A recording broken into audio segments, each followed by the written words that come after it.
Welcome to Live Daf, your online Daf Yomi Shir. Shalom and welcome back to today's Daf Yomi Shabbos Daf Pevav. We're at the Mishnah, 4 lines from the top. Says the Mishnah, Minayin lepoiletes shichva zera.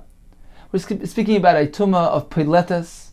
We learn this from a pasuk that an isha who is poiletes, she expels the zera, which she received from a ish. She is tamei.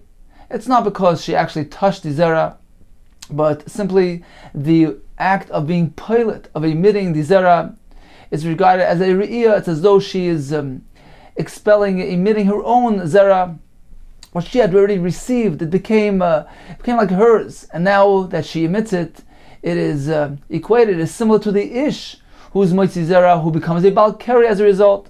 The isha as well, she becomes tamei. She's called peilete shechva zera. It is a sort of balkari, balaskari. So she is tamei. But there's one condition here. The zera that she is peilet needs to still be viable. It needs to be called zera, roi lahazriya. It needs to be able to theoretically produce.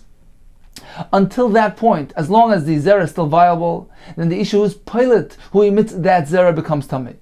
But as soon as it reaches a point where the zera is no longer considered viable, it is not considered shechva zera, and therefore she is not tamei when she is peilet, that zera. Now, for how long? For what period of time do we consider this zera to be viable?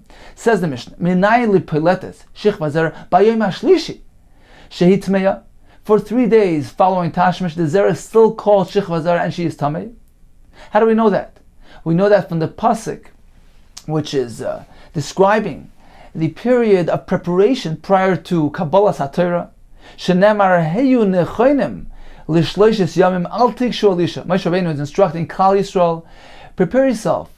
3 days before Kabbalas HaTorah, you're meant to separate. Al tikshu alisha, you're meant to separate from your wives, so that the isha will have adequate time to have the zera within her expire, spoil, become unable to produce. It's not called shechva zera any longer, and at that point she'll be ready to be Mekabel Torah, because she'll be tired from any possibility of peilet. So once again, a 3-day period was required before Matan Torah to enable the nashim to be toivel after that 3-day period, and become tired, completely tired, and ready for Matan Torah.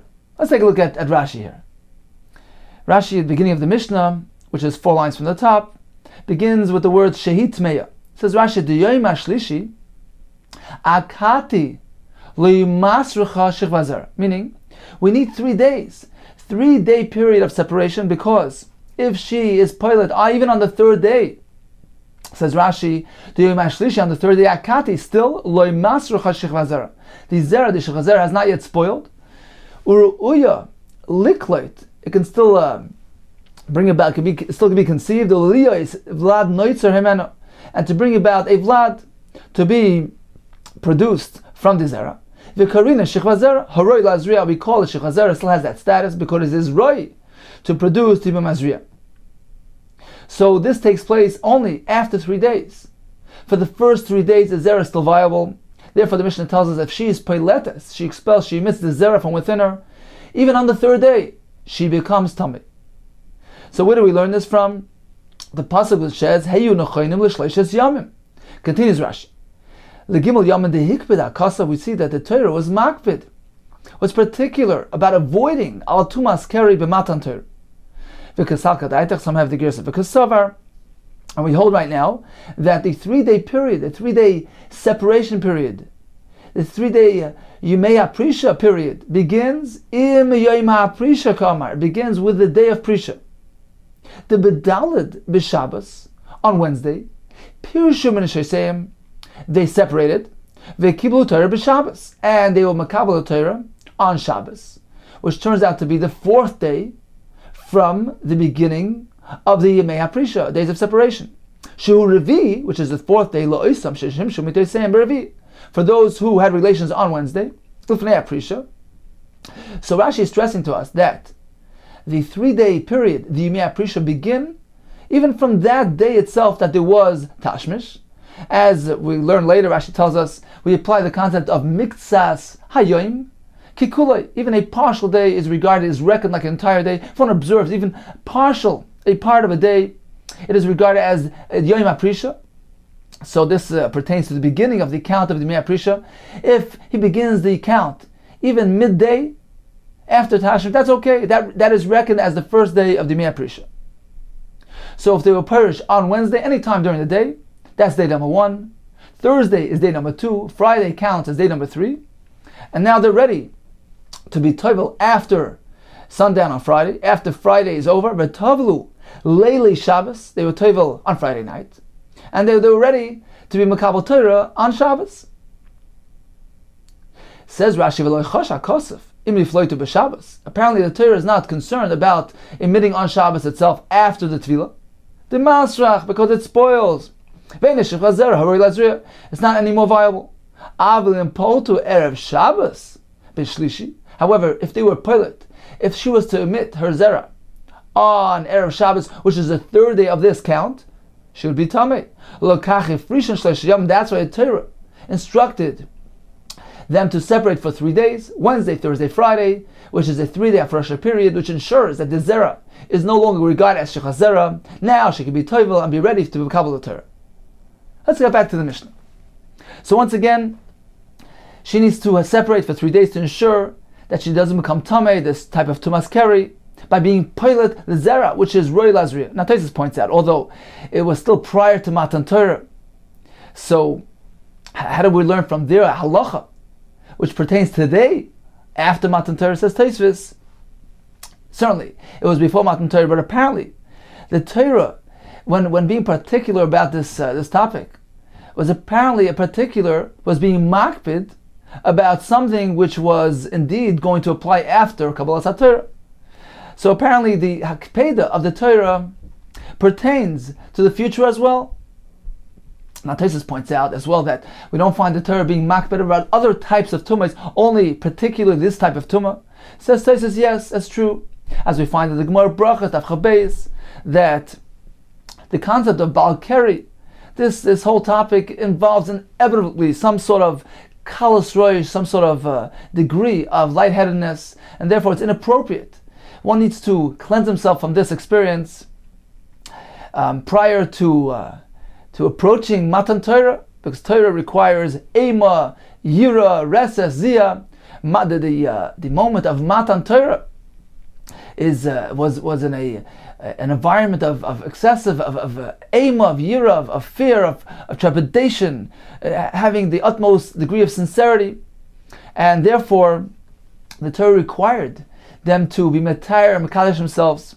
So therefore, they need to be free of this type of tumah. And in fact, the Gemara Brachas tells us that Ezra was masakin that one should clean himself from this tumah, from the keri, even when it comes to other times of Torah study. And the Gemara compares it to Matan Torah, that just as there it was a situation, a circumstance of an experience of Eiman Yira, so every Torah study also needs to have the same experience. That is discussed in the Gemara Brachas. Okay, continues the Mishnah. Minayin shemarchitzin esamila bayom hashlishi shecholias b'Shabbos. So this is a baby who had a bris milah and is in a situation of pikuach nefesh. He's weakened as a result of the milah. So one may indeed be mechal Shabbos to cook up some water for him on the third day. So how do we know that one can do so on the third day? Benayin shemarchitzin samila, to wash this child. Bayom hashlishi shecholias b'Shabbos, on the third day of his milah, meaning it's already 2 days after the milah. He had a milah on Sunday. This is already Tuesday, even if it falls out on Shabbos. Sorry, it was on Shabbos. So he had a milah on Thursday. Now it's Shabbos. So how do we know that you could do that? Shenemar v'ayibay mashlishi b'yosim koyavim. So this was in the time of the Shvatim. On the third day, after the people of Shechem had their milah on the third day, b'yosim koyavim, when they were in the state of pain, so Shimon and Levi went ahead and killed out all the people of Shechem. So Rashi learns that the Gemara, the Mishnah, is speaking about even the third day. Rashi says, "M'nai shmarchitzim the af b'yom shlishim mesukanu." The chiddush here is that even on the third day. Not only the first and second day is the child regarded as a mesukkan, even on the third day, which is already some time has passed from the Milah. Nevertheless, we see from the story of Shechem that even on the third day, there is a sakana, the person is in a state of weakness, and therefore the Mishnah tells us it could be Mechal Shabbos to warm up water for him. Actually, the Ran disagrees. He says that the point here is not even on the third day. The point is specifically on the third day. So day number 1, number 2, this halacha does not exist. Apparently, on the third day he's in an excessive state of weakness, and there's pekuach nefesh there. So according to the Ran, it's only the third day, and indeed we see that by Shechem, they waited for the third day to kill them out. Apparently that was the day where they're in a situation where their life is in danger on account of their Milah. The Ran explains that apparently Rashi learns, why did they wait for the third day?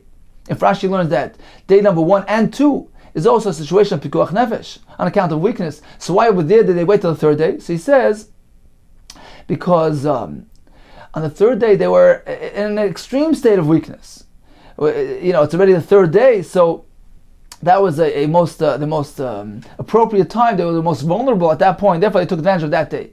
But not to say that on day number 1, number 2, there's no pekuach nefesh. So according to Rashi, once again, the Mishnah is telling us, even on the third day, you can Mechal Shabbos. For the child, according to the Ran, it is specifically the third day.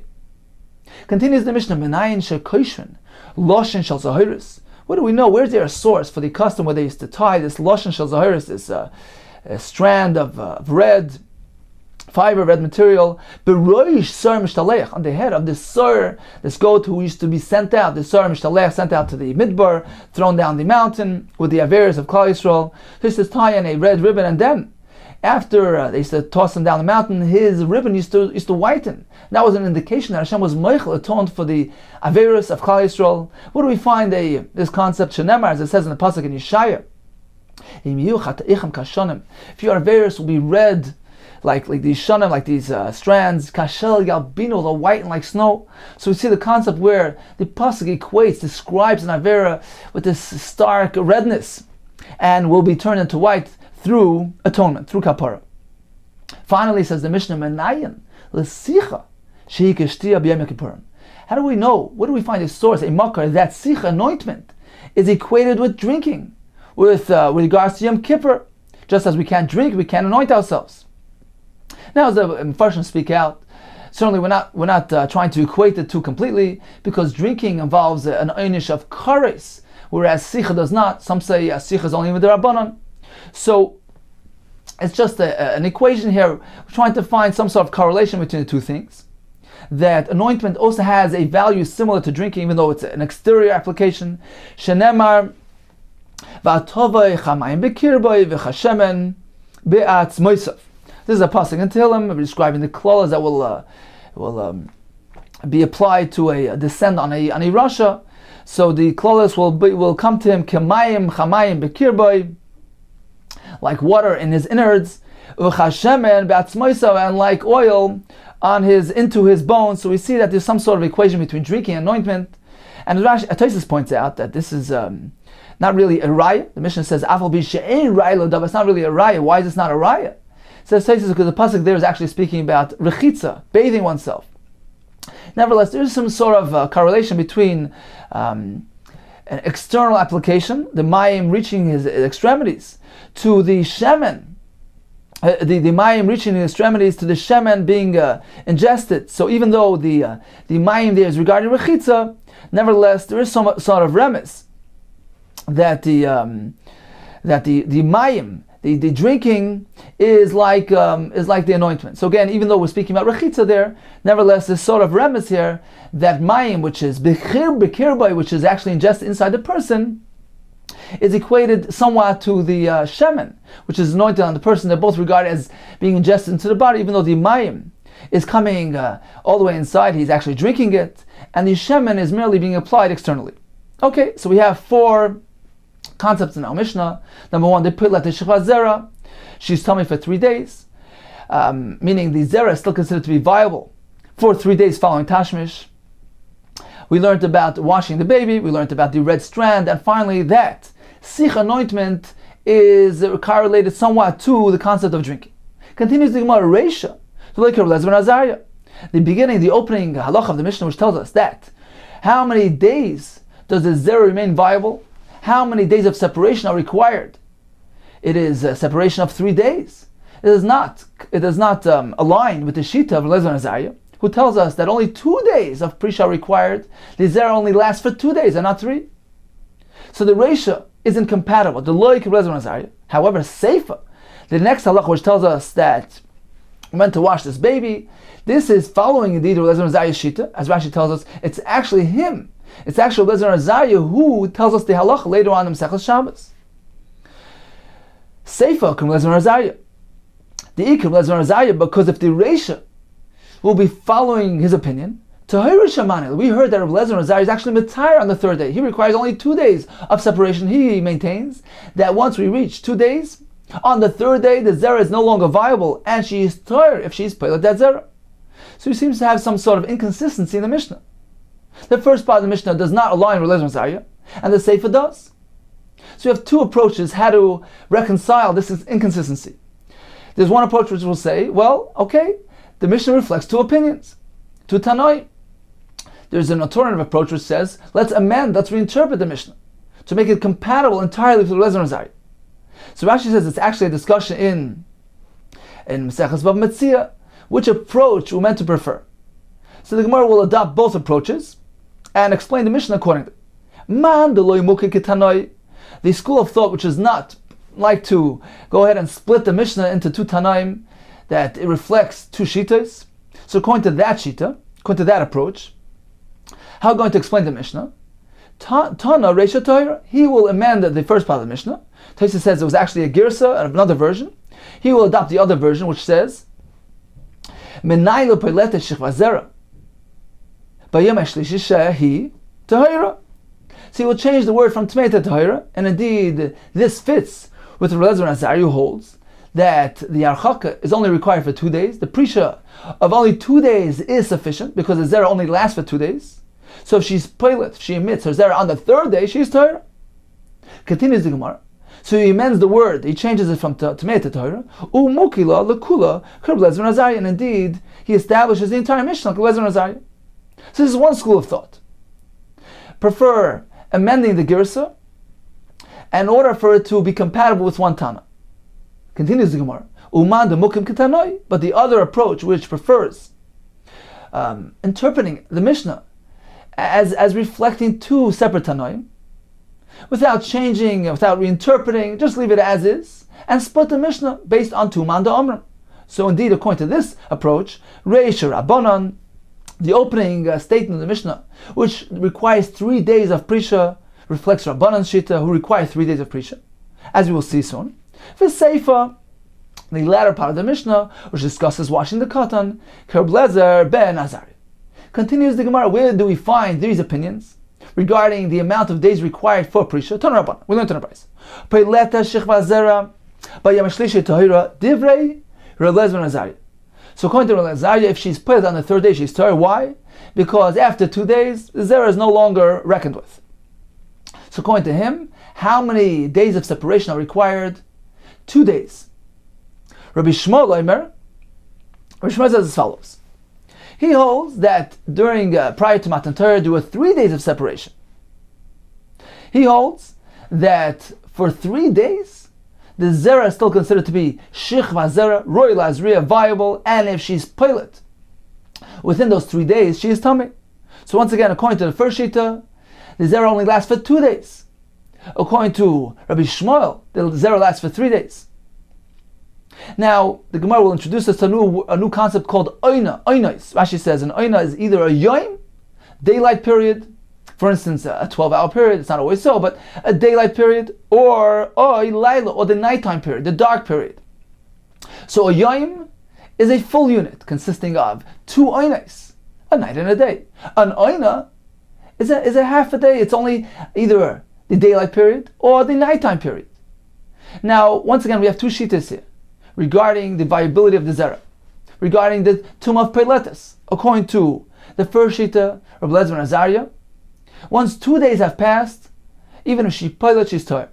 According to Rabbi Shmuel, it's going to be 3 days. He requires 3 days of of separation, meaning 3 days need to pass, need to be 3 days between the tashmish for the zera to expire, to spoil, and only after those 3 days, if she's spoiled, she's tar. Now, how many oinos are contained in that period? So, let's say according to Rabbi Shmuel, if we're speaking about 3 days, now as mentioned earlier, whenever we speak about days here, we apply a klal of miktsas hayom kikulei. Even a partial day. For instance, if the prisha, the separation only begins midday, we count that as the first day. If the tashmish took place on Wednesday, and there's still some time after the tashmish until nightfall, that is reckoned as day number 1. So all you need is another 2 days, Thursday and Friday, and the 3 days are over. So we apply the concept of miktsas hayom kikulei. Now, according to Bishmal, how many days need to pass for the zera to be considered spoiled, no longer viable? 3 days. However, when we speak about yomim, we don't need 3 full days.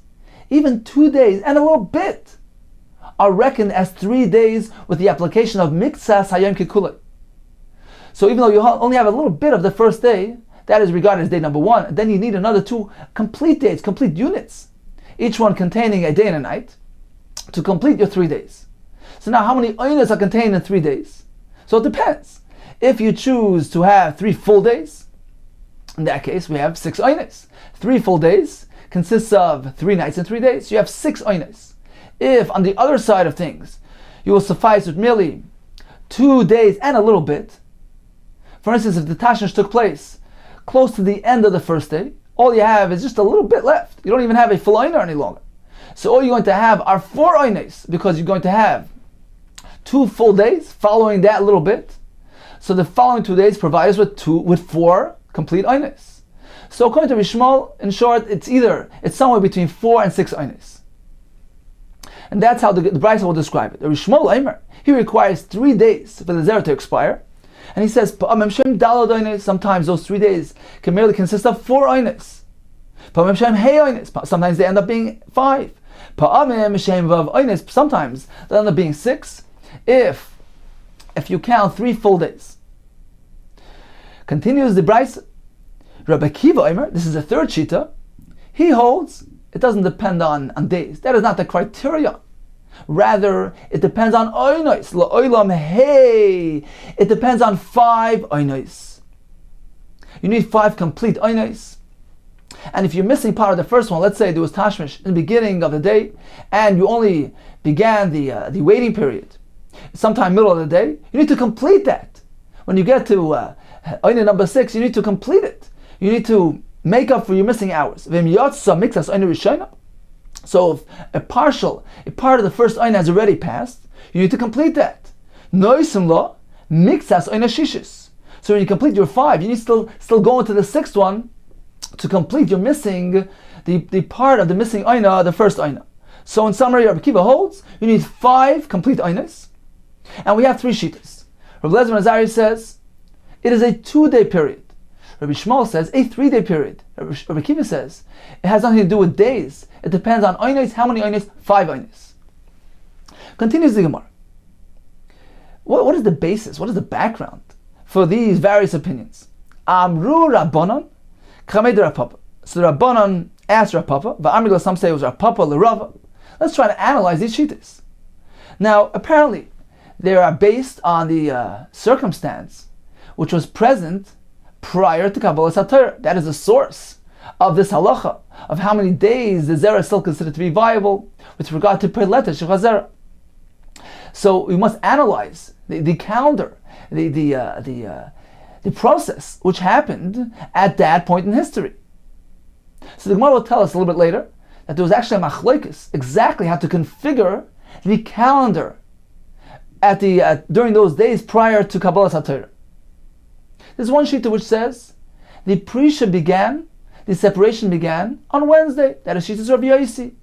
He holds it began on Wednesday, and since, as we said, Shabbos was the day of Matan Torah, all agreed that the Torah was given on Shabbos.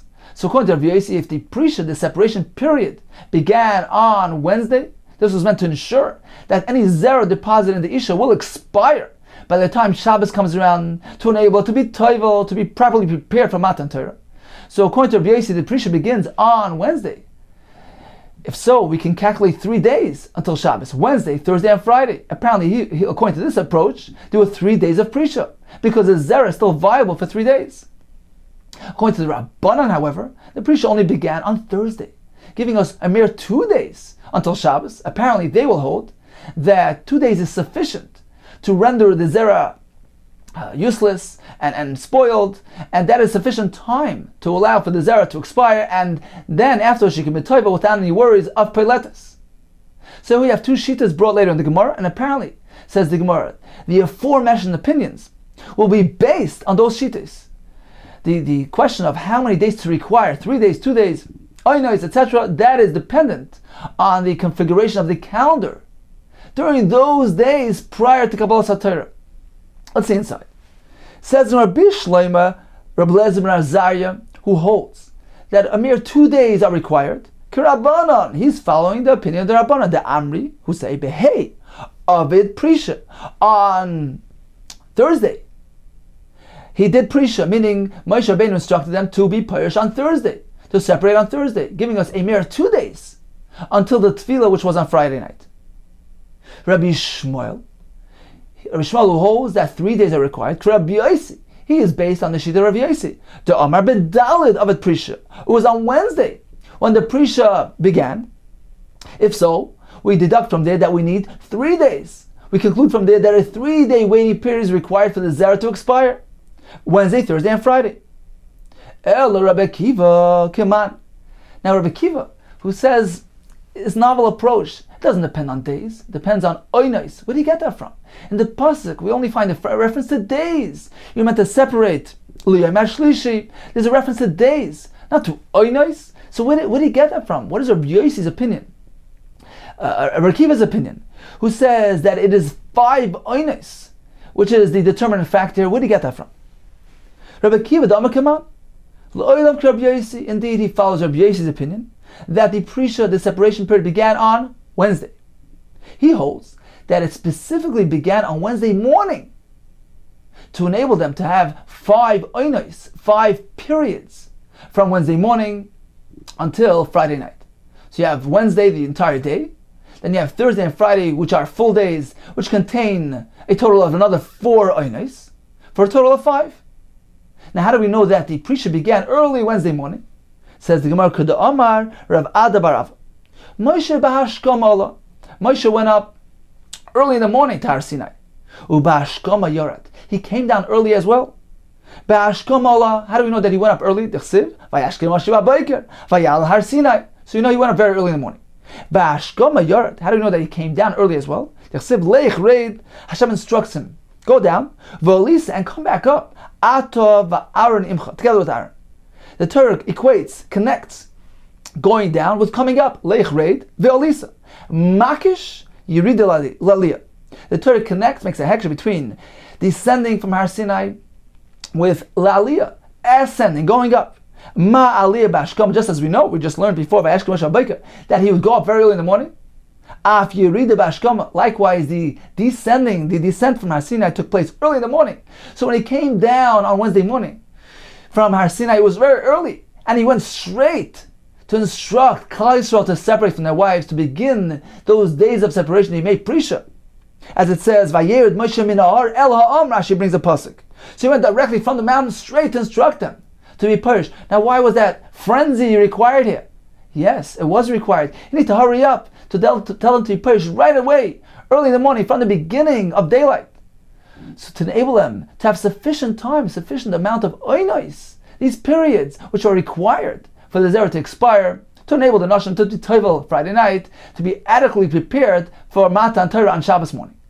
So in summary, at this point in the Gemara, we have 3 shitas.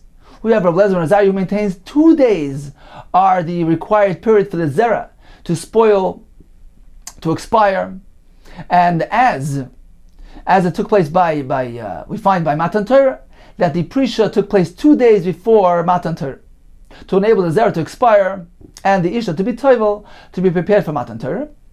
According to Rishmal, 3 days are required. He holds that the day of separation began on Wednesday, so it was Wednesday to Shabbos, which is a total of 3 days. Now, as far as Oynes, once again, according to Rebbe Azariah, so since it's only 2 days, 2 days can consist of either 2 full days, which would contain 4 Oynes, because again, Oyna means either a day period or a night period, so 2 full days would consist of 4 Oynes, or it can merely be 2 Oynes. Why? Because we need 2 days. 2 days means halachically 2 days. It could be even 1 day and a little bit. In that case, all you're going to have is 2 Oynes from that full day. So it's arranged from somewhere from 2 to 4 Oynes. According to Bishmol, it is a 3-day period which is required.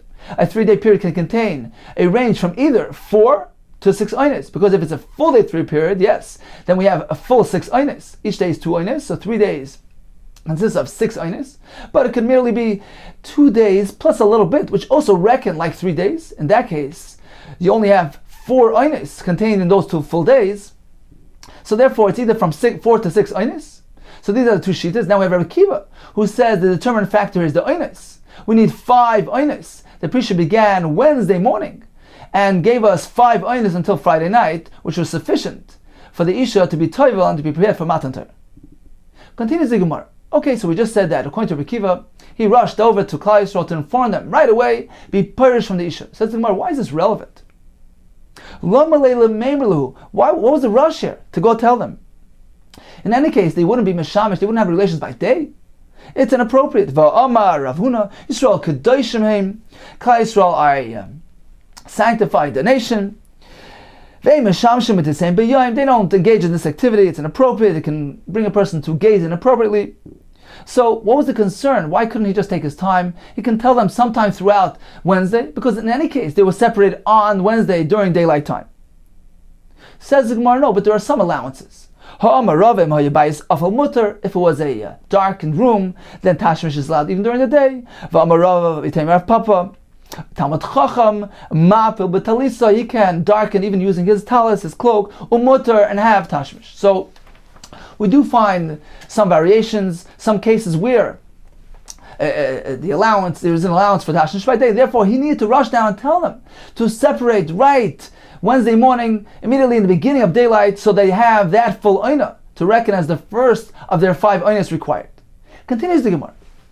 V'hat v'lo yayninu. Now we're working with a presumption here that the Yimei Prisha, those days of separation prior to Matan Torah, concluded Friday night, and then the women went to the mikvah to be toivel in preparation for Kabbalas Torah, which was Shabbos in the morning. Says the Gemara, it's inconceivable. It seems to be illogical that the Torah would be given to Tvulei Yom. So if one who is tamei through this tomb of Balkari, he needs to undergo a 2-phase cleansing process. Number 1, to be toivel, to immerse in the mikvah. Number 2, Erev Shemesh. The day needs to, the sun needs to set. Darkness needs to arrive. Erev Shemesh. If so, these women who really toivel on Friday night, so they had the tefillah, surely, but there was no Erev Shemesh yet until Matzah Shabbos. How can you suggest that the Torah was given to a Tful Yom, which is considered to be still partially tamei? They cannot eat truma or kachim. So apparently the Gemara says, that wasn't the story. The sequence of events was that they began their Prisha, but then they were toivel on Friday to allow for Erev Shemesh when sunset arrived Friday night. And this way they were completely tar in preparation for Torah Shabbos morning. And if that was the case, if they were toivel Friday, then you're missing some time of your cheshbon, of your calculation. You're working with a calculation which begins either from Wednesday or Thursday and concludes Friday night. You need all those days, all those time periods to reckon for your Yimei Prisha, for the Zera to expire. Each Shita according to his opinion. But if they were toivel Friday, you're going to be missing some time. You're going to be missing a day. You're going to be missing all that time. Once again, says the Gemara, V'tfula Yom Ninu. If you maintain that the tefillah took place Friday night, which will result in them being Mekabel Torah in a state of Tful Yom, it's inconceivable. It's more logical to say that they were toivel on Friday. And if so, this proves to us that we don't need such a long period, a long Yimei Achaka, a long Yimei Prisha, such a long time period to elapse for the Zera to expire. Apparently, a much shorter period is sufficient. Because if they were toivel Friday, without any concern of after tefillah being poiled that zera. Apparently that zera is no longer metame. It's no longer viable. So how does this fit? How is this compatible with our Bryce earlier, which gives us these time periods, which take into account the tefillah Friday night? If that wasn't so, then it won't work. Answers the Gemara. Abaye bar Avin, Rav Chanina bar Avin, Damir Tavai, they both said, there's no concern. Nitna Torah l'Tful Yom. The Torah was given to Tful Yom. There's no requirement to have Herav Shemesh. Even a Tful Yom can be Motabal Torah. And therefore, indeed, they very well were Toivel Friday night, after the conclusion of the entire period of Yimei HaChak, Yimei Prisha, and they were Tful Yom. There's no concern. I want to say a beautiful pshat. What is the message here? Torah was given to Tful Yom. As the Gemara will say, there's no objection to give the Torah to Tful Yom, even though in actuality it didn't happen. The Gemara will say soon. But the point here is a message of inspiration for all of us. So I once heard a beautiful pshat that the tahara process of a tamei is two-phased. First, you need the tefillah, which is the personal effort. It needs to be immersed in the mikveh. And number two, which is the second phase, the Herav Shemesh, the sunset, which is not something within our control, not something that the person himself does. Rather, that's something completed by Hashem from above. So this indeed represents the two-phase, two-pronged process of our experience in this world, of our pursuit for shleimus, for perfection. We have the personal exertion, the personal shtadlus, our personal effort based on our own abilities, our limited abilities, our tefillah, so to speak. That's the first stage. Then Hashem completes that. The pasuk in Tehillim says, "Lokil gomer le." Hashem completes that. He infuses our efforts with an additional measure of success, of tahara, of kedusha, of hatzlacha. So we're meant to do our part, each one according to his abilities, according to his talents, his exertion, his efforts.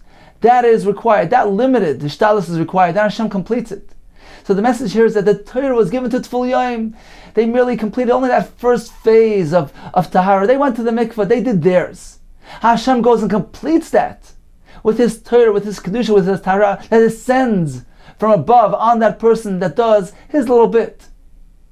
All a person needs to do, a person needs just to give what he got. He needs to give what he has, and no more than that. He makes his effort, makes his shtalis, that's enough.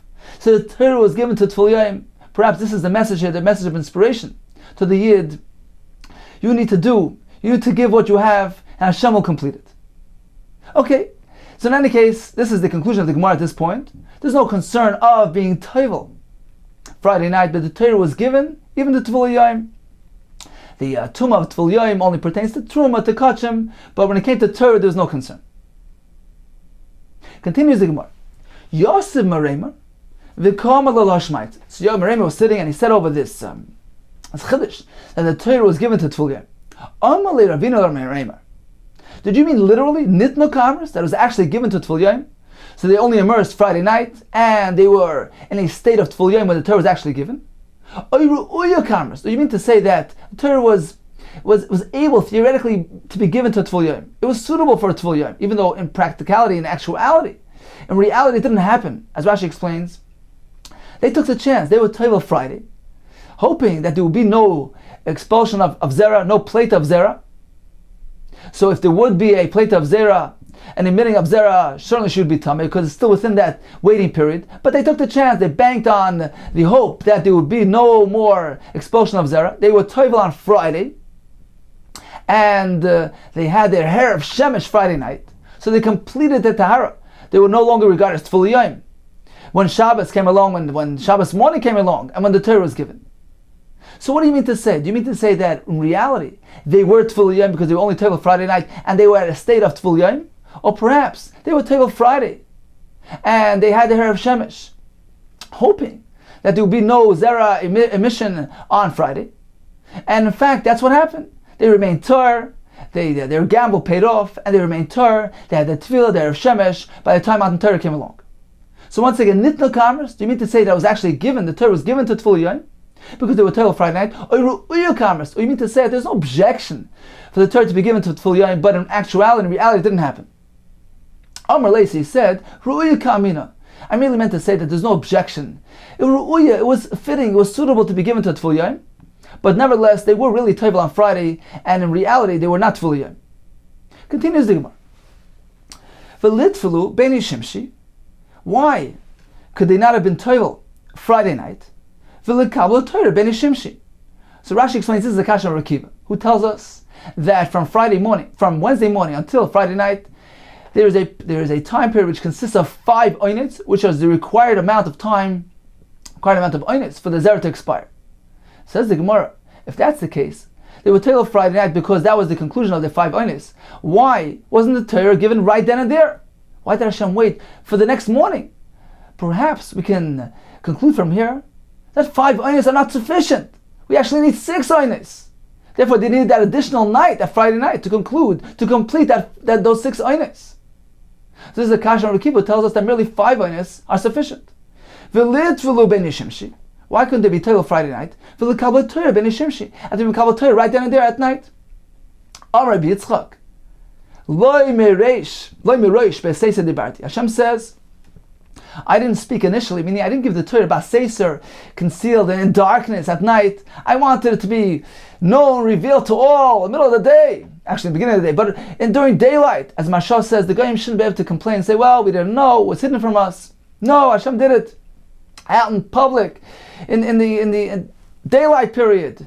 Hashem wanted specifically to give the Torah Shabbos morning, and that was the reason why he delayed until the next morning. Says the Gemara, V'lit v'lubit safra de Shabbata. Now, the Gemara is going to ask like this. According to Rekiva, that the reason why the Prisha began on Wednesday morning to give us a period of 5 oinos till Friday night. Says the Gemara, why did they have to begin their Prisha? Why did Moshe Rabbeinu have to rush down to instruct them to begin their waiting period right in the morning, Wednesday morning? Why can't they simply start their separation period any time on Wednesday, since in any case the Torah wasn't given until Shabbos morning, which will leave us adequate time to complete our 5 oinos. So even if the count only begins Wednesday night, you have a full 5 oinos until Shabbos morning. You have the full Thursday, 2 oinos, full Friday, 2 oinos, and you have Friday night, which is a full oina, for a total of 5 oinos. Says the Gemara, why could they be toil Shabbos morning after the conclusion of the 5 oinos? And be Mekabel Torah right then and there. Says the Gemara, Amar Yitzchak, there's a problem with that. That won't work. The reason why that couldn't happen is because we're going to have a peculiar situation where some Yidden are going to be Mekabel Torah, but others that need to be tovel, they're going to be tovel. As Tosfos points out, Hashem would have to delay giving the Torah until everyone's prepared and ready. Torah is meant to be given to all Klal Yisrael as one unit. This wouldn't work. Therefore, they need to be tovel Friday night, and the Prisha need to begin Wednesday morning to allow for 5 oinos. Continues the Gemara, Omar Rav Chia bar Rabbi Abba, Omar Rabbi Yechon, Zu Divrei, Rabbi Shmuel, Rabbi Akiva. So we have various opinions regarding the duration of the viability of the Zera. 2 days. We had Rabbi Elazar Zayis says 2 days, Rabbi Shmuel says 3 days, Rabbi Akiva says 5 oinos. Aval Chachamim Oimrim, we have a 4th shita coming up. Sheish oinos shleimois binan. We need 6 full oinos. So according to Rabbanon, the separation began Wednesday morning and continued up until Shabbos morning. And that is the reason why the Torah was given Shabbos morning, to allow for 6 oinos to take place. So in conclusion, we have 4 shitas now. Rabbi Elazar Zayis says 2 days are required. Rabbi Shmuel says 3 days. Rabbi Akiva says 5 oinos. And the Chachamim maintain 6 oinos beginning from Wednesday morning up until stretching till Shabbos morning. Continues the Gemara. Amar Rav Chisda, Machlokes, this whole discussion is only with regard to Zera Shepirsha Min Isha, the seed which was expelled from the Isha. So since it was within the Isha, it only lasts a certain amount of time. Aval Persha Min Ish, but if the Zera was emitted directly from the man, never entered the Isha, then we have a different criterion. It doesn't depend on these 2 days or 3 days oines. We have a different yardstick. Tmeya kol zman shehilacha. So the Zera is tamei. If one touches the Zera is metame as long as it's still moist. So perhaps it's less than 3 days, perhaps more than 3 days. It depends on the condition of the zera, as long as it's still moist. Mosar of Sheshis. How can you say that? The pasuk says v'chol beged v'chol oir, a material, a beged or oir, leather, asher yelav shechazer. So the zera will be present on this item. It is metame, the article, and the pasuk uses the term shichva zera. This zera is something which can still reproduce. Prat, we exclude the shechva zera sheisruch. We want to exclude zera, which is spoiled and not viable. So the fact that the Braisa here doesn't make any mention of moist or dry, apparently it doesn't depend on that. It depends on the condition of the zera, how viable it is, if it's spoiled or not. So perhaps even if it's, we see from here that even if it's still moist, it's lacha. It's no longer metame, since it's considered to be srucha, spoiled.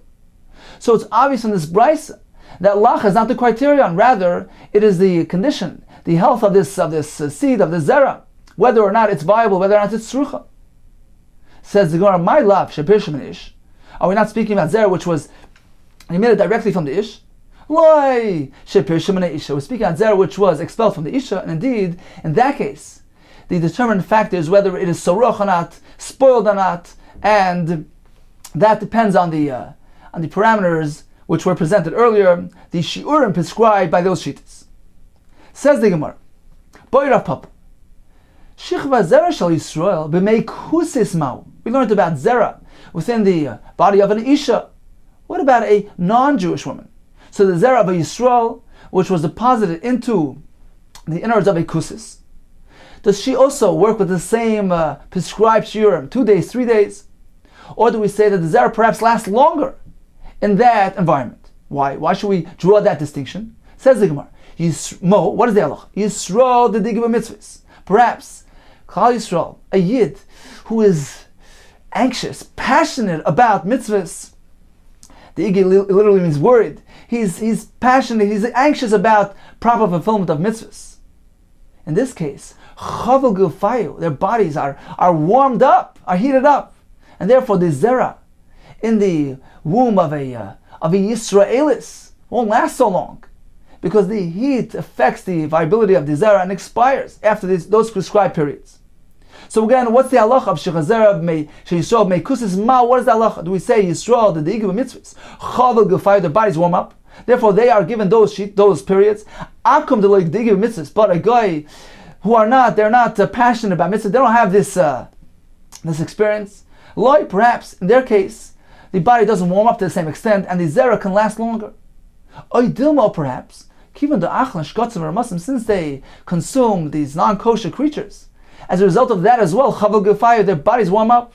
As the Rashbam says in Chumash, that these non-kosher foods, they affect the person's health, they heat him up. So instead of the igib mitzvahs, the lahavdil on the other side of the coin, they're involved in shkotzim or muslim. That too affects the temperature of their body, and therefore we will apply those same shiurim to the zera in the me'eh of a non-Jew. So if you propose, indeed it has a similar effect. What about in the womb of a behema? What about this type of zera, which is in the behema? Do we also apply the same shiurim? Do we say that the zera expires after 2 days, after 3 days? Says the more, perhaps we can draw a distinction. Isha the isla prazdar, a woman who has a corridor, a canal, masrachas. This prevents the air from entering, and it generates warmth, so it causes the izgoyim that the zera spoils. Avo behema the lesla prazdar, but a behema does not have this phenomenon, doesn't have this corridor, this vaginal canal. Loi, perhaps in that case the zera lasts longer. Oidilma, perhaps leishna, there's no difference, and we apply the same prescribed shiurim to all cases. Take it, we leave it unresolved. So in summary, this discussion only applies to an isha, zera which was emitted from an isha. The zera emitted directly from ish never entered an isha. In that case, the Gemara tells us the criterion is the moisture. As long as it's lacha, it's still regarded as royal, as viable, and is metami. What about coming from a nachris, which is not, they're not daig b'mitzvahs, not worried about mitzvahs? What about inside a behema, which does not have a prazer? We're unsure, and we leave it unresolved. Continues the Gemara. So we discussed earlier various opinions regarding the required amount of time needs to elapse for the zera to expire, to spoil. It's either 2 days, 3 days, etc. And we said it is based on the circumstances surrounding Kabbalas HaTorah, whether the days of separation, the Mei Prisha, began on Wednesday, thus leaving us with 3 days of separation until Shabbos, or it began merely on Thursday, leaving us with merely 2 days to Shabbos. So here is going to be the presentation of those two shittas. Tana Rabbanan, B'Shisha b'Chodesh nitna Aseres HaDibros. So the Aseres HaDibros, the Torah, was given on the 6th day of Sivan. B'Shisha b'Chodesh nitnu Aseres HaDibros l'Yisrael. Rabbi Yossi Yomer, b'Shiva Boy. It was actually on the 7th day of Sivan.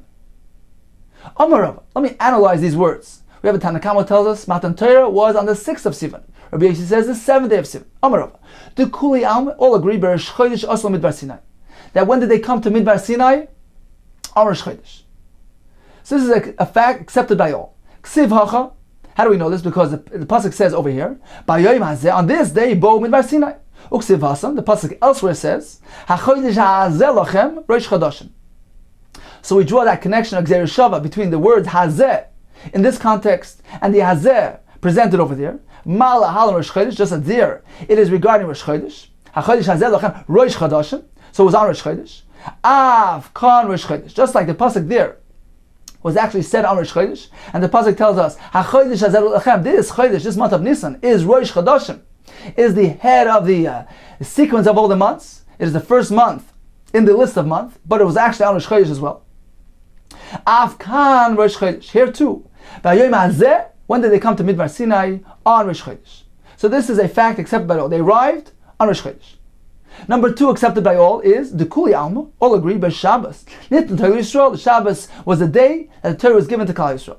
Maral says Torah is transcends nature, is a higher spirit, a experience which is supernatural, a supernatural entity, and it is very befitting that it should be given on Shabbos, which also transcends nature. We're meant to refrain from doing malacha, from doing work. It is a supernatural day. So those two fit together. So all agree that the Torah was given on Shabbos. How do we know? Ksiv Hacha. Because by the Aseres HaDibros it says Zochar Shem Shabbos Lekatche.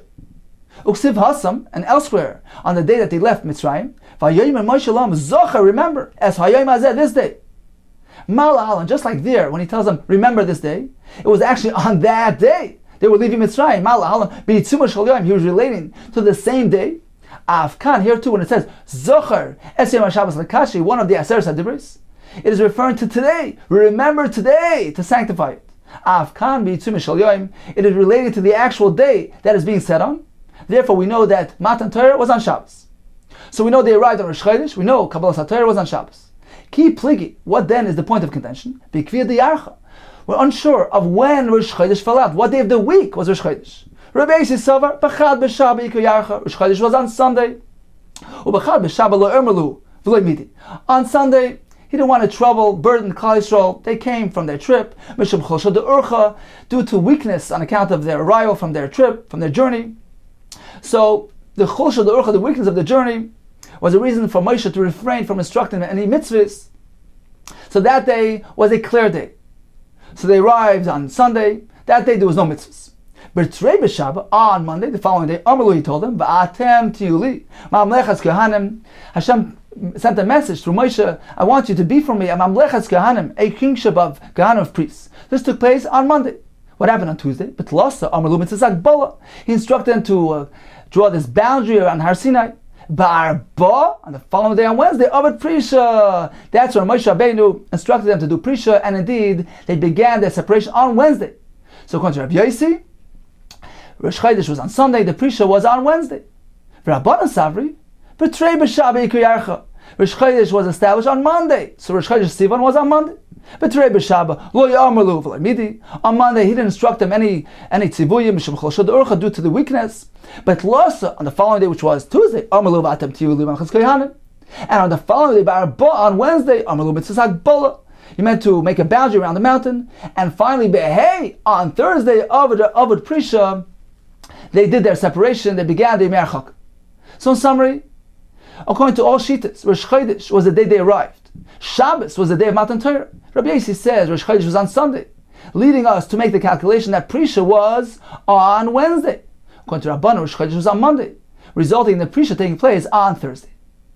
Okay, time for a brief review of today's daf. We began with the halacha of Peiletes Shivcha Zera. So if an Isha emits, expels Zera she received from the man, if it's within the viability period, she becomes tummy. What is that period? How long is that period of viability of the Zera? We have 4 shitas. According to Lezer and Azariah, it is 2 days. According to Ishmael, 3 days. According to Rekiva, 5 oinis. According to Chacham, 6 oinis. The Gemara tells us that these shitas depend on other shitas. Lezer and Azariah says 2 oinis, it is because he holds that the Yemei Prisha began on Thursday. According to Ishmael, he maintains it began on Wednesday. According to Rekiva and the Chacham as well, it began on Wednesday. And the Gemara concludes indeed with this machlekes between Rav Yossi and Rabbanan. What day of the week Rosh Chodesh fell on Sunday or Monday?